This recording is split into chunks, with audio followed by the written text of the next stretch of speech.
লিখেছে জানেন? এই যে আমাদের কাছে সবগুলো প্রমাণ আছে, প্রকৃত শোকের কান্না এত গুছিয়ে হয় না, অযৌক্তিক কথায় এত ইমোশন আসে কিভাবে? এতদিনে বুঝলাম এই ইমোশন ধরে রাখার পিছনে রয়েছে টাকা, টাকা আর টাকা, কোটি কোটি টাকা। হায়রে মানুষ! এখন আমার প্রশ্ন সবার কাছে, ওই টিচারকে নিয়ে আসেন, আমি তারে কোটি টাকা না তার চাইতেও বেশি টাকা দিব, বিনিময়ে আমার ময়না পাখিটারে ফিরিয়ে দিতে হবে। সবাই মিলে দিব, সবাই দিব। আমি কিছু চাই না, আমি এই সবার বিচার চাই। রাশেদ খান এমনকি আরো এরকম অনেক এভিডেন্স আছে আমাদের কাছে। পরের দিন সকালে সে কি করেছে, সবগুলো ডিলিট করে দিয়েছে। কেন? তাদের এত কিসের ভয়? আমরা তো ভয় পাই না, আমরা তো ওপেনলি কথা বলি আপনাদের সাথে।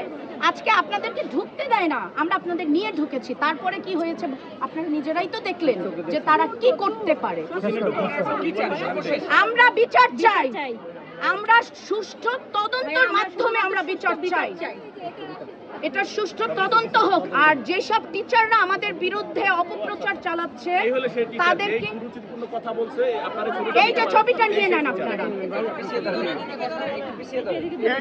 12টায় টাইম দিয়েছে। আবার সেটা প্রথমে বলে নাই, বলছে যে জিয়াউল করিম স্যার বলছে যে আমি তো সবকিছু ডিসিশন দিতে পারি না, নুরুন নবী স্যারের কথা বলেছেন যে উনি ডিসিশন দিবে, আপনাদেরকে জানাবো। আমরা আবার যখন ফোন দিয়েছি উনি বলেছে ঠিক আছে আপনাদের সাথে স্যার দেখা করতে চায়। 12টায় সে টাইম দিয়েছে, কিন্তু 12টায় যে টাইম দিয়েছে, আমরা 12টায় আসার পরে স্যার মিডিয়ার লোক ঢুকতে দিচ্ছিল না।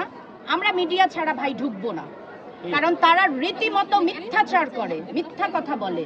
তারা নিজেরা বলে, নিজেরা মিটিংয়ে ডাকে, যা একটু আগেই আপনারা শুনেছেন।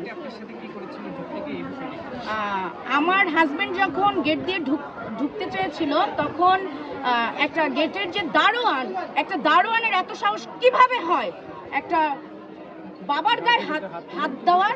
সে ঢুকতে দিচ্ছে না তাকে, আমি ধাক্কা দিয়ে তাকে ঢুকে গেছি। কেন আমরা ঢুকবো না? স্কুল কি তার বাপের টাকায় করছে না আমাদের টাকায় করছে? হ্যাঁ, আমাদের অধিকার নাই? আমাদের তো যথেষ্ট পরিমাণ রাইট আছে। সে তো আমাদেরকে বলছে 12টায় আসার জন্য, তাহলে সে ফোনেই বলে দিত যে আপনাদের সাথে আমাদের কোনো কথা নাই, আমরা আসবো না। আমরা আসার পরে উনি বলতেছে মিডিয়ার লোক ঢুকতে দিবে না। উনি ভয় পাচ্ছে, কারণ ওনার ভিতরে তো অনেক সমস্যা আছে। আমাদের তো সমস্যা নাই, আমাদের সমস্যা নাই দেখেই তো আমরা আপনাদের নিয়ে ঢুকতে চাচ্ছিলাম। তারপরে তো আমরা আপনাদের নিয়ে ঢুকেছি, আমরা বসেছি, ওনাকে আমরা স্মারকলিপি জমা দিতে চেয়েছি, কিন্তু উনি আমাদের সামনে আসে নাই। ওনার দুইজন প্রথমে 2-4টা লাইভ করেছি, তখন আমি জানি না কে করেছে আমাকে, কারণ ভাই তখন তো আমি না তখন একটা আপনার কোনো নাম্বার ওঠে নাই, জাস্ট একটু কোডের মতো উঠেছিল।